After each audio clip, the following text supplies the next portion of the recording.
filosófico. Então a gente vai falar sobre o nosso maior problema, um problema comum a todos nós, e sendo comum a todos nós, nós precisamos também juntos também encontrar a solução.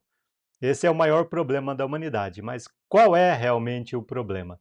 Logo no começo da Bíblia, lá em Gênesis capítulo 3, Deus revela como aconteceu o primeiro pecado, que foi uma desobediência. Não que Deus queria só estragar a festa, né? Deus não é de fazer isso, né? Ele não faria se não fosse uma coisa que faz mal para quem ele criou. É como muitas vezes, acho que todos nós aqui temos filhos e sabemos que nós falamos não muitas vezes e com muitos motivos, para proteção deles mesmos. E a mesma coisa em relação a, no caso, nós e Deus.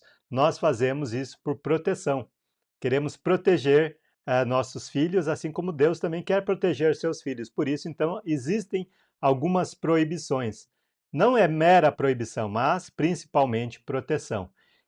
A Bíblia depois disso traz assim as consequências do pecado, as tristezas, né? Mas o melhor de tudo que a Bíblia traz é a solução do pecado, que é o maior problema da humanidade e é a fonte também de todos os nossos outros problemas. Problemas que a gente tem de saúde, economia, segurança, tudo é por causa do pecado. Então nós precisamos resolver essa questão. E o que é pecado?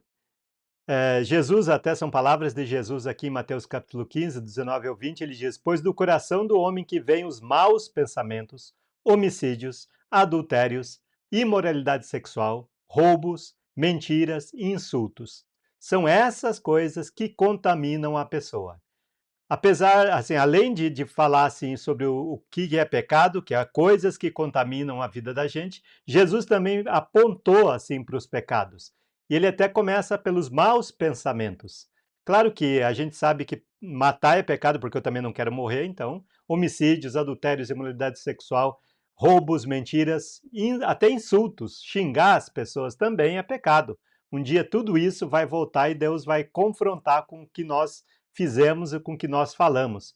Então, pecado nos contamina e Deus quer nos proteger dessa contaminação. Ele nos criou puros. Lembra quando você era criança? Talvez você não lembre, mas você era puro. E de onde vêm os pecados? Às vezes a gente pensa, por que Deus permite que isso aconteça comigo? Não é questão de Deus. Ele diz até a seguinte aqui em Tiago capítulo 1, versículos 13 ao 15. Ninguém ao ser tentado deve dizer, essa tentação vem de Deus. Por quê? Ele explica, porque Deus não pode ser tentado pelo mal. E ele mesmo, a ninguém tenta. Então, Deus é imune ao pecado. O pecado não faz nada com Deus. Deus não tem o que nós temos, que é a causa do pecado, que vamos ver nessa parte agora. Cada um é tentado pelos seus próprios maus desejos, quando estes desejos o atraem e seduzem. Então, a fonte do pecado não é Deus, logicamente. E também, muitas vezes, assim, não é Satanás, por incrível que possa parecer. Mas são seus desejos. Você é o problema. Quando você deseja coisas que você não precisa, porque o pecado, pensemos bem, é supérfluo. São nossos maus desejos.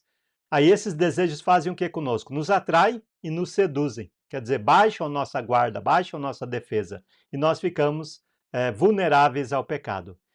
Estes maus desejos, depois de nós formos lá e conceber, fazer o que nós estávamos pensando, querendo, né, dão luz ao pecado.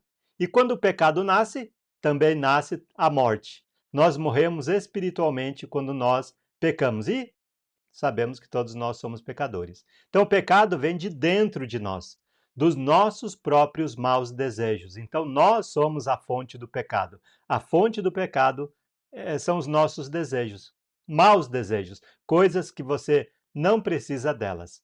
E quem tem pecados? Isso é fácil de responder, nem precisaria praticamente uma passagem bíblica para falar sobre isso, mas tem. Todas as pessoas pecaram, portanto estão afastadas da glória de Deus. Pensa na glória de Deus. Deve ser como um grande brilho imenso que é difícil ou impossível de encarar. Agora pensa que o que essa passagem está dizendo, que o pecado, que é comum a todos nós, nos afasta da glória de Deus. Quando nós estamos afastados da glória de Deus, onde estamos? Provavelmente nas trevas. Então precisamos sair dessa situação também.